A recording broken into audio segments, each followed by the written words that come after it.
Cartoon 1. The stars above the celestial accord station burned cold and distant like watching eyes from another age. Inside the grand chamber, polished floors reflected the soft glow of alien lights, and towering delegates from 200 different worlds stood in silence. Among them, Daniel Shaw adjusted his dark blue Earth uniform, the silver pin of the United Earth Diplomatic Corps gleaming faintly on his lapel. He was not the tallest nor the loudest, but his presence carried weight. People listened when he spoke, not because he shouted, but because he meant every word. Daniel had spent the last 6 months shuttling between the Krell Dominion and the Virian Concord, two powerful factions locked in a bitter dispute over the Helios Belt, a stretch of resource-rich asteroids near Earth's outer colonies. Both sides claimed ancient rights to the region. Both refused to back down. The Galaxy Empire, led by the Krell, had grown impatient. They saw the Virians as rebels and Earth as meddlers. But Daniel believed peace was still possible. He had seen too much war in his youth, back when Earth's nations fought over scraps while the stars watched in silence. He would not let that happen again, not on his watch. The Peace Summit began on a tense morning. Delegates filed into the amphitheater-style hall, their voices a low hum of clicks, whistles, and translated speech. The Krell representative, High Overseer Vraktal, stood tall on his 4-jointed legs, his armored carapace glinting under the lights. His voice, when it came through the translator, was sharp and cold. The Virians have stolen what belongs to the Empire. They hide behind human shields. This ends now. The Virian envoy, a slender being with iridescent skin named Lyra Solon, responded calmly. We seek only what our ancestors mined for centuries. The Empire arrived late and claimed all. That is not law. That is greed. Daniel stepped forward. Gentle beings, he began, his voice steady. Earth does not take sides. We offer neutral ground, shared oversight, and fair distribution of resources. No one needs to lose everything. For a moment, hope flickered. Then alarms blared, security drones swarmed the chamber, red lights pulsed. A Krell officer shoved past protocol guards and pointed a clawed finger at Daniel. He is the spy, the officer hissed. He gave Virian scouts our patrol routes. Our ships were ambushed last night. 30 Krell warriors dead. Daniel's eyes widened. That's not true. I've never... Before he could finish, armored enforcers seized him. The Virian delegation protested, but their voices were drowned out. The Krell declared emergency powers under the Empire's wartime charter. There would be no trial, no evidence review, no appeal. Within hours, Daniel Shaw was dragged to the central observation deck, the very place where he had once watched Earthrise with quiet awe. Now he stood alone, wrists bound, facing a galaxy that had turned its back. High Overseer Vraktal addressed the gathered species via live feed. Justice must be swift. Betrayal cannot be tolerated. Let this be a lesson to all who would deceive the Empire. Daniel did not beg. He looked straight into the camera, his voice calm despite the fear in his chest. Tell Earth. I did my best. Tell them. Peace is still worth fighting for. Then the Krell activated the airlock. The door opened. Space yawned wide and black. Daniel Shaw was pulled out by magnetic tethers, his body twisting slowly in the void. Millions watched as he vanished into the endless dark. The broadcast cut to static. On Earth, it was early evening in Geneva. People gathered around public screens in parks, cafes, and homes. Children stopped playing. Workers froze in factories. In the United Earth Assembly Building, silence fell like a stone. No one spoke for a full minute. Then someone sobbed. Then another. Then the room erupted, not in panic, but in rage. News channels replayed the footage again and again. Social feeds exploded with grief and fury. Hashtags like Tiber Remember Shaw and Blood for Peace trended across every continent. In Tokyo, a crowd marched on the old Imperial Palace grounds, now a peace memorial. In Rio, dock workers refused to load cargo for off-world trade. In Nairobi, students painted murals of Daniel's face on city walls, his eyes staring into the future. Back at Strategic Defense Command beneath the Rockies, General Lena Ortiz watched the recording 3 times. She was a woman of few words and fewer regrets. Her father had died in the Martian dust riots. Her brother vanished during the Titan fuel crisis. She knew loss. But this was different. This was murder dressed as law. She called an emergency meeting, not with politicians, not with diplomats, with ship captains, engineers, and cyber warfare specialists. Meanwhile, in a quiet apartment in Chicago, Eli Brooks stared at his screen. He had trained with Daniel during the Europa incident 10 years ago. They'd shared rations, stories, and a belief that humanity could rise above its past. Now Daniel was gone, executed like a criminal. Eli's hands trembled, not from fear, but from purpose. He packed a bag, deleted his civilian identity, sent one message, "I'm in." Across the Sol system, something shifted. Factories that once built solar harvesters began forging railgun cores. Orbital docks that serviced freighters now prepped warships hidden under civilian hulls. In lunar caverns, technicians powered up dormant reactors. Project Ironclad, long dismissed as a relic of paranoid cold void thinking, was no longer a file in a vault. It was real. The Galaxy Empire expected fear. They thought Earth would cower, apologize, and beg for mercy. They did not understand humans. Humans mourned their dead by honoring them, not with silence, but with action, and Daniel Shaw had not died for nothing. His death became a spark. In the days that followed, recruitment centers overflowed. Not just soldiers, engineers, medics, pilots, hackers, cooks, mechanics. Everyone wanted to help. Old rivalries between nations faded. The United States, China, Brazil, Nigeria, they all sent their best. For the first time in generations, Earth spoke with one voice. Lena Ortiz stood before the newly formed War Council. "They think we're weak because we talk peace," she said. "Let them learn the truth. Peace is not weakness, it's choice. And today we choose to fight." No one cheered. No one needed to. The look in their eyes said everything. Far above, in the silent dark where Daniel Shaw had taken his last breath, Earth's first stealth frigate slipped past Jupiter's shadow. Its mission was simple: find the truth, strike fast, and make the Empire regret the day they killed a human diplomat. The stars watched, and for the first time in centuries they saw something new in the void, not just light, but fire. Part 2. The United Earth Assembly Chamber sat heavy with silence. Sunlight streamed through the high windows, casting long shadows over empty seats. Most delegates had left after the emergency session, but a few remained. Heads bowed, hands clenched, faces pale with grief and anger. The air smelled of old paper, stale coffee, and something sharper: fear. Outside, crowds gathered in the plaza, holding candles and signs that read "Justice for Shaw" and "Earth Stands." But inside, the leaders of humanity argued in hushed tones about what came next. General Lena Ortiz stood at the center of the room, arms crossed, eyes fixed on the main screen showing the Krell homeworld. She wore her uniform without medals, just the plain gray of Earth's Strategic Defense Command. She had not slept in 2 days. Her voice when she spoke was low but firm. "They killed one of ours in cold blood. Broadcast it like a show. If we do nothing, they'll think we're afraid. And fear invites more blood." Opposite her, Ambassador Nora Kim shook her head. She had been Daniel Shaw's closest aide, his friend, and now his successor by grim necessity. "War is not the answer," she said softly. "We don't have their numbers. Their ships are faster, their weapons stronger. One battle could wipe out our entire fleet." Lena turned to her. "Then we don't fight their way. We fight ours." A murmur rippled through the room. Some nodded. Others looked away. The truth was, Earth's military had spent decades focused on peacekeeping, asteroid defense, and rescue operations. They had no experience with full-scale interstellar war. The Galaxy Empire, on the other hand, had crushed rebellions across 100 systems. Their doctrine was simple: show weakness and be erased. But Lena had spent her career studying that doctrine. She knew the Empire relied on speed, shock, and total control of information. What they didn't expect was chaos. And humans, she thought with a grim smile, were very good at chaos. While the assembly debated, ordinary people acted. In Houston, engineers rerouted power from civilian grids to hidden shipyards buried beneath the Gulf Coast. In Vladivostok, retired pilots returned to flight simulators, relearning dogfight patterns from old Martian border skirmishes. In Cairo, teenage coders built encryption tools to shield Earth's networks from Krell surveillance. No one gave orders. They just knew what had to be done. Deep in a lunar bunker, Project Ironclad came alive. The project had been shelved after the Titan Accords deemed too aggressive for a peaceful age. But its blueprints remained.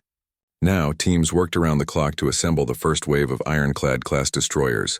sleek armored ships built for stealth and close-range combat. They lacked the Empire's plasma cannons, but they carried something new. Swarm drones, EMP pulse cores, and human crews who didn't just follow orders, they thought for themselves. Lena visited the lunar dock herself. She walked among the workers, many of them volunteers who hadn't seen sunlight in weeks. She stopped beside a young woman welding a thruster housing. "You signed up for this?" Lena asked. The woman wiped sweat from her brow. "My brother was on Mars Colony Theta. He watched Shaw die on the mess hall screen. We all did." She looked up, eyes hard. "I'm not waiting for them to come here." Lena nodded. That was all she needed to hear.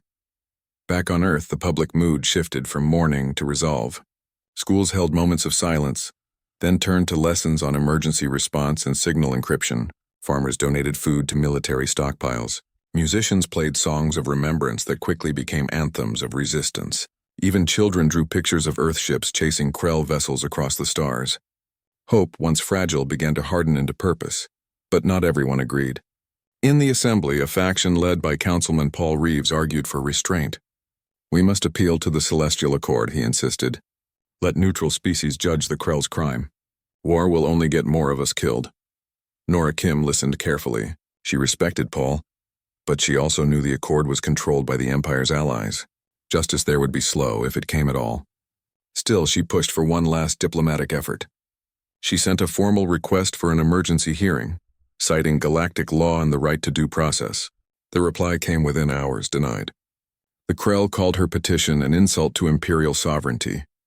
That night, Nora sat alone in Daniel's old office. His desk was still tidy, his coffee mug half full as if he'd just stepped out.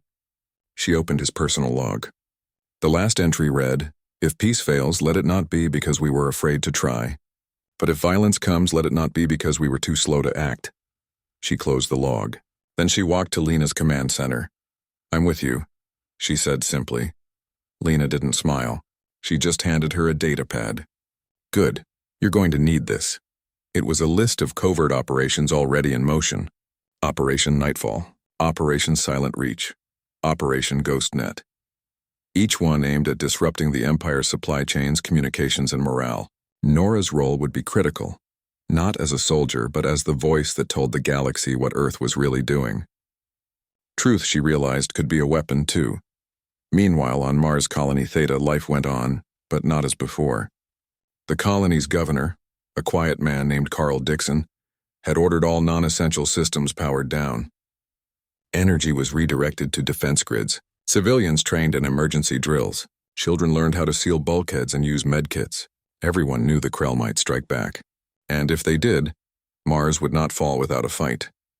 In orbit above Jupiter, Captain Eli Brooks guided his scout ship through a field of ice fragments. His mission was simple: find Krell patrol routes near the Helios belt. He moved slowly, using the gas giant's magnetic storms to mask his signal. For 3 days, he saw nothing. Then, on the 4th night, he spotted it, a Krell supply convoy moving in perfect formation. He recorded their path, their frequency codes, their blind spots. Then he vanished back into the dark. His data reached Earth within hours. Lena studied it, then called her top captains. "They think the Helios drift is theirs," she said. "Let's show them it's a graveyard." Preparations began in secret. Ships were painted matte black. Engines were muffled. Crews trained in silent running. No comms, no lights, no mistakes. They practiced ambush tactics in asteroid fields, using rocks for cover and timing their strikes to the second. It was risky. One error and they'd be vaporized. But as one young pilot told his squad, better to die fighting than waiting. Back on Earth, the final decision came. The Assembly, after days of debate, voted narrowly to authorize defensive military action. Not war, officially, but everyone knew what it meant. Earth was no longer just reacting. It was preparing to hit back. Lena stood on the observation deck of Command Central, watching the sun set over the Rockies. The sky burned orange and red like fire across the horizon. She thought of Daniel Shaw floating alone in the void. She thought of the volunteers in Houston, the welder on the moon, the kids on Mars. She thought of all the quiet people who had chosen to stand up. They weren't soldiers by trade. They were teachers, farmers, students, builders. But today they were something more. They were Earth, and Earth, she knew, did not forgive easily. Part 3. The Krell supply convoy moved through the outer rim of the Helios belt, like a slow, armored serpent. 5 freighters, 2 escort destroyers, all painted in the Empire's dull bronze. Their sensors swept the void, but they saw nothing unusual, just rocks, dust, and the faint hum of distant stars. They did not notice the small dark shape clinging to the far side of asteroid 7 Gamma. Inside that shape, Captain Eli Brooks held his breath. His ship, the Nightjar, was barely larger than a cargo shuttle. Its hull was coated in radar-absorbing material stolen from old Earth stealth projects. No lights, no engine flare. Just silence. Eli watched the convoy on his screen, fingers resting lightly on the controls. He had been waiting for this moment for 12 days. 12 days of cold rations, recycled air, and the constant fear of detection. But he was ready. When the lead freighter passed within range, Eli tapped a single command. From hidden compartments along the Nightjar's belly, 6 micro-drones detached and drifted silently toward the Krell ships. Each drone carried a tiny pulse emitter and a data siphon.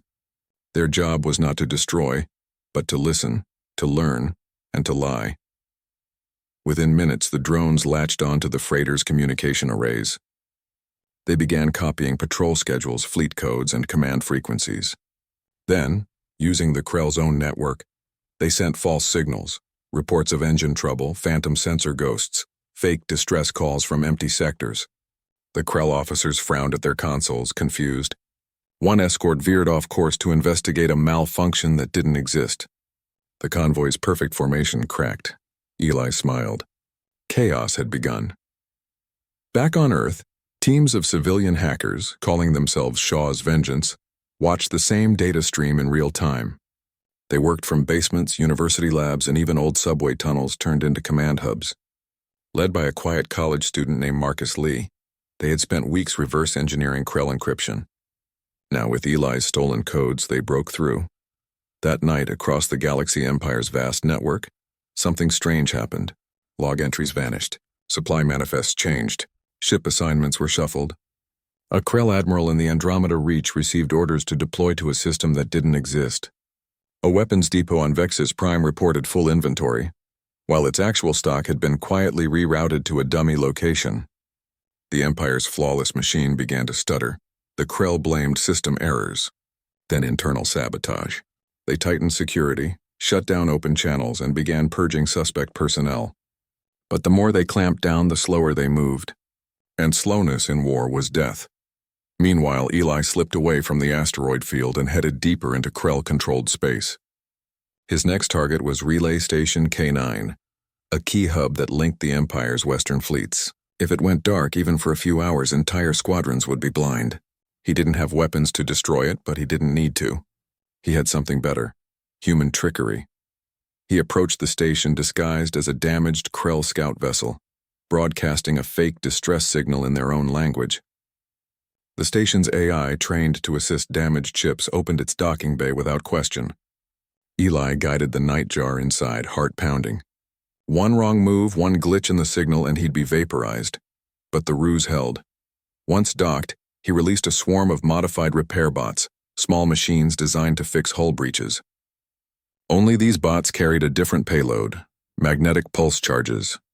They crawled through the station's maintenance tunnels, planting charges on power conduits, data cores, and coolant lines.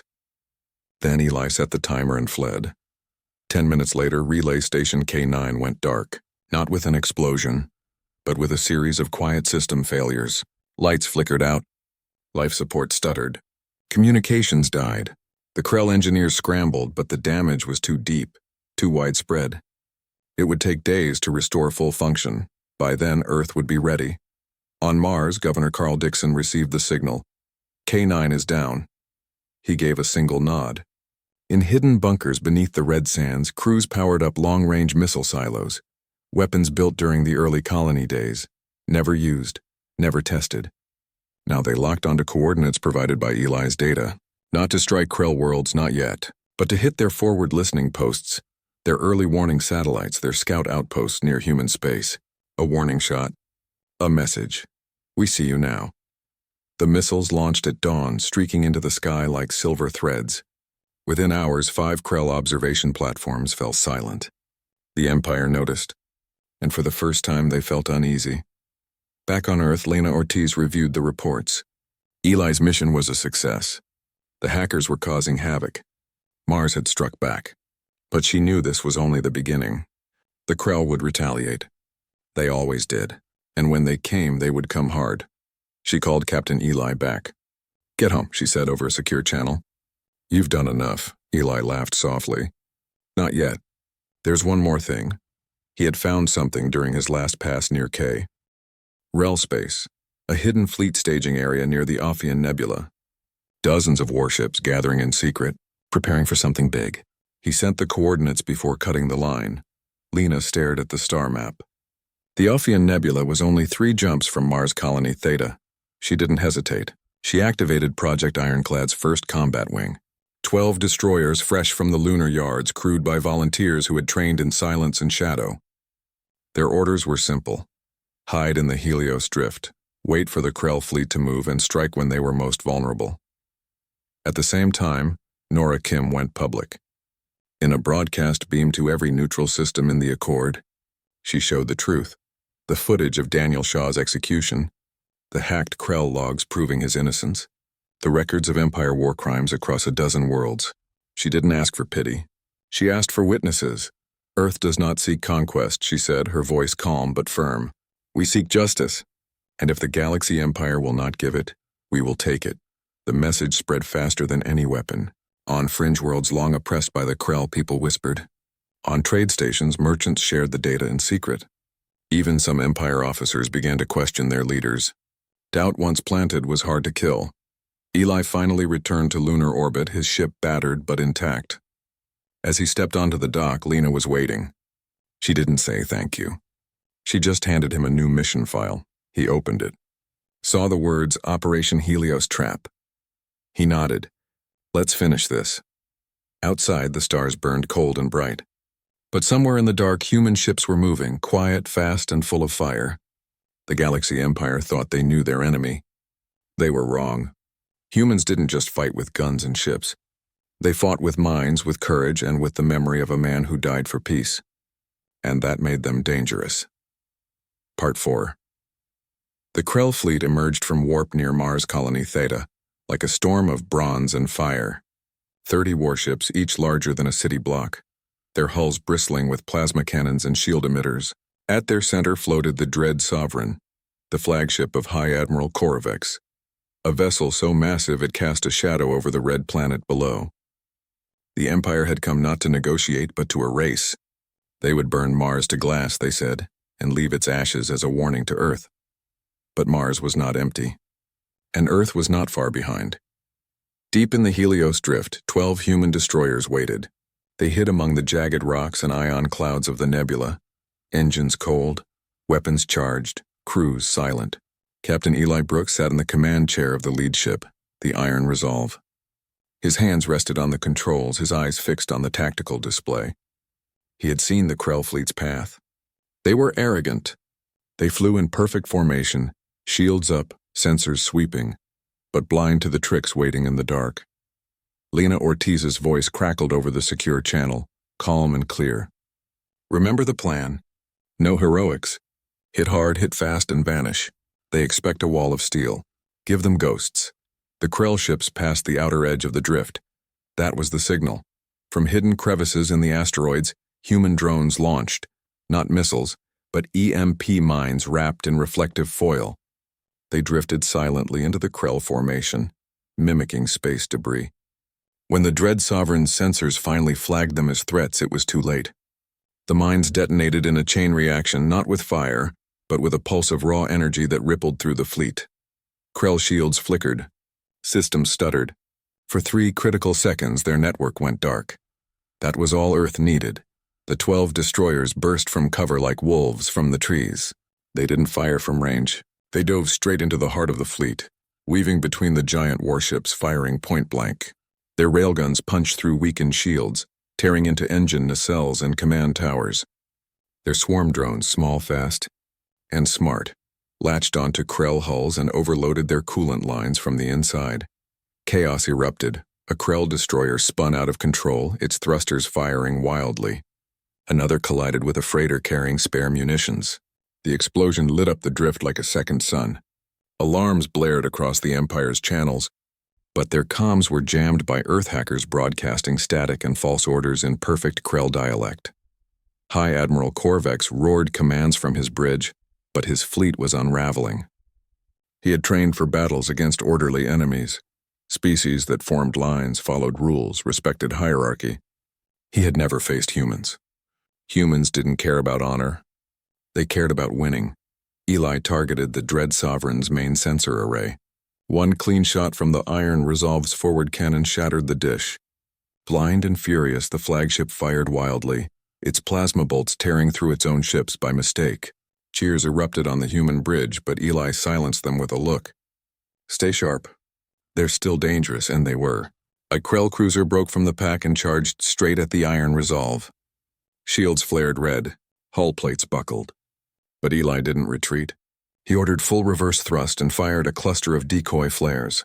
The cruiser veered, confused, right into the path of a second human destroyer, the Red Horizon, which unleashed a full broadside into its exposed flank. The cruiser exploded in a cloud of molten metal.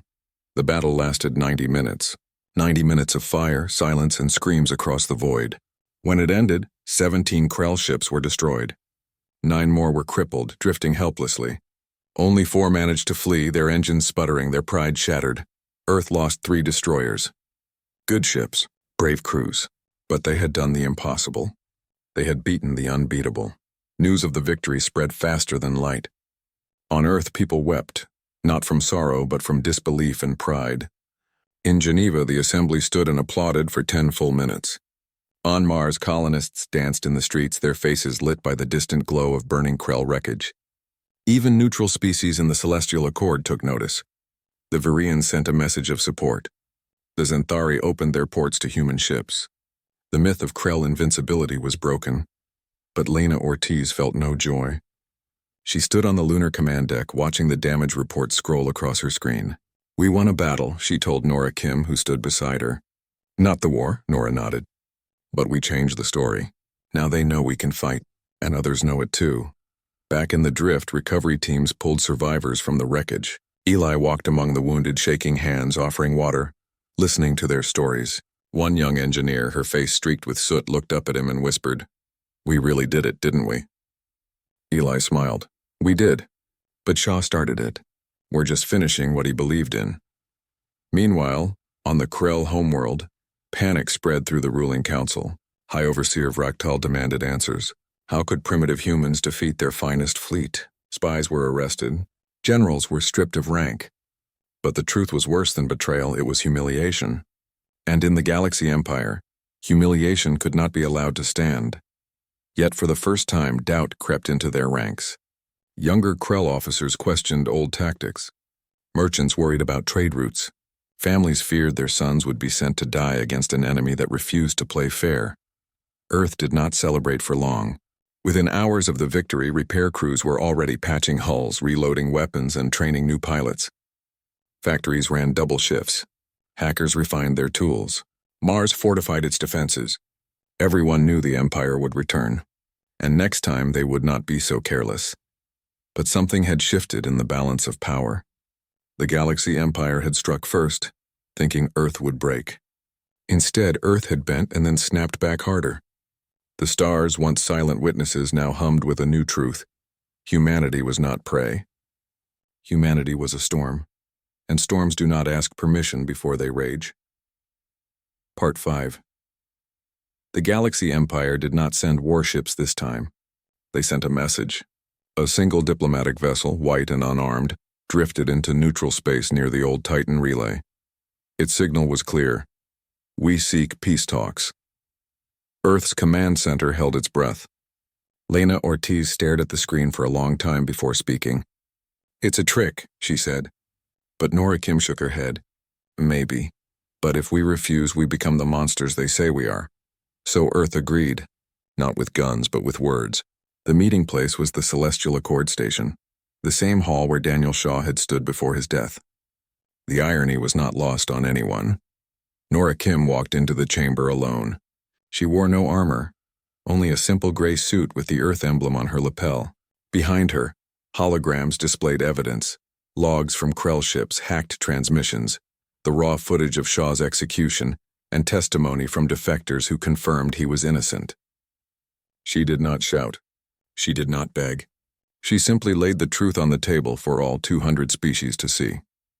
High Overseer Vraktal sat stiffly in his delegation seat, his carapace dull, his voice quieter than before. "The Empire acted on faulty intelligence," he said through the translator. "A regrettable error?" Nora looked him in his compound eyes. "You killed a man in front of the galaxy and called it justice. That is not an error. That is a crime." Silence filled the room. Then one by one, neutral species began to speak. The Varians demanded reparations. The Zenthari called for an independent tribunal. Even old allies of the Empire, say, hifted in their seats. The Krell had ruled through fear for centuries. Now that fear was turning to shame, and shame could not hold an empire together. Within days, the Accord voted. The Krell leadership would stand trial for war crimes, including the unlawful execution of a neutral diplomat. It was the first time in history the Galaxy Empire faced judgment from its own system. Fractal protested, but his voice carried no weight anymore. The stars had turned. Earth did not ask for land or ships or tribute. Nora's only demand was simple: never again. The Accord agreed. A new charter was drafted: stronger protections for neutral worlds, limits on Imperial military action, and a permanent Earth seat on the Security Council. Humanity was no longer a guest. It was a guardian. Back on Earth, people gathered in cities and villages to watch the final session. When the verdict was read, guilty on all counts, a quiet cheer rose, not of triumph, but of relief. Children placed flowers at memorials. Veterans stood at attention. In Chicago, Eli Brooks visited Daniel Shaw's parents and handed them a data chip containing every message, every log, every word their son had sent from the stars. "He changed everything," Eli said. Mrs. Shaw held his hand and wept. But peace was not easy. The Krell military splintered. Some factions accepted the ruling. Others refused, calling it betrayal. Skirmishes flared on the outer rim. Earth's fleet stayed ready not to conquer but to protect. Lena Ortiz kept her ships on alert, her eyes always on the dark. She knew empires did not die quietly. They lashed out in their final moments, yet something new was growing in the void. Species once too afraid to speak now formed alliances. Trade routes opened without imperial tolls. Young diplomats from a dozen worlds came to Earth to learn, not to spy. They saw cities that rebuilt after war, farms that fed millions, schools where children learned both science and compassion. They saw a people who fought not for glory, but for the right to live free. One evening, Lena stood with Eli on the lunar observation deck, watching Earth rise over the cratered horizon. "We did it," he said softly. "Not us," she replied. "All of us. The welders, the hackers, the teachers, the kids on Mars. Shaw gave us the reason. They gave us the strength." Below, on the blue-green world, lights twinkled like stars returned home. Factories slowed. Recruiters closed their booths. But the spirit remained. Earth had bled, yes, but it had also proven that even the smallest voice could shake the heavens if it spoke the truth. Years later, historians would call it the Shaw Turning. The moment humanity stopped asking for a place in the galaxy and claimed it by right. But those who lived it never used grand words. They remembered the fear, the loss, the quiet courage of ordinary people who chose to stand when it would have been easier to kneel. And in the halls of the new Accord, a simple plaque now hung beside the main chamber. It bore no name, no title, just a sentence in every known language. Peace is not given. It is defended.